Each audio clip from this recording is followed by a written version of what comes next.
The name of my monologue is Jerry the Hostage Taker. Tells what drove him to this point. Well, everything was alright, or at least it seemed fine.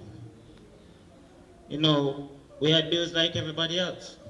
We had to buy groceries, keep the apartment clean.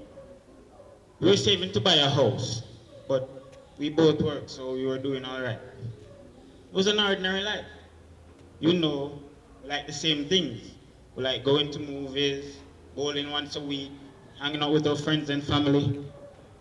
And then one night over dinner, Dana just suddenly says, she thinks we should get counseling for our problems. I didn't even know we had problems. So I said, what problems? She couldn't name one.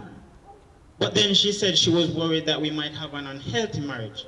She said she kept on hearing on all these talk shows and reading in magazines about how even the most healthy marriages still have problems that needs to be worked out. Well, I couldn't quite follow the logic there. But I figured, hey, if she's worried about it, she thinks we should talk to someone. What harm can it do? The next thing I know, I've identified dozens of problems in my life that I didn't even know were there. I have intimacy issues about personal space, issues with communication, issues with sharing, issues with not sharing. I have issues of unresolved anger and resentment towards my parents, and I didn't even know I was mad at them.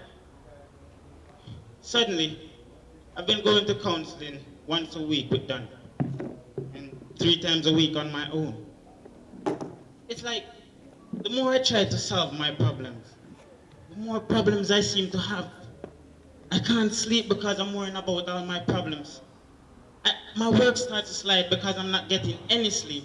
I have all these friggin' appointments. The next thing I know, I get fired from my job.